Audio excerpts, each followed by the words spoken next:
Want to know how to alert your circle for help on Life 360 app?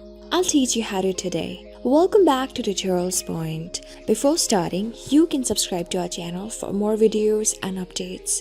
So, I am already logged in. Make sure you are as well. Then tap on this plus icon below next to pluses. Tap on Help Alert next to Check-in. Just by doing it, Life 360 app will send an alert to your circle and emergency contacts when the countdown reaches 0.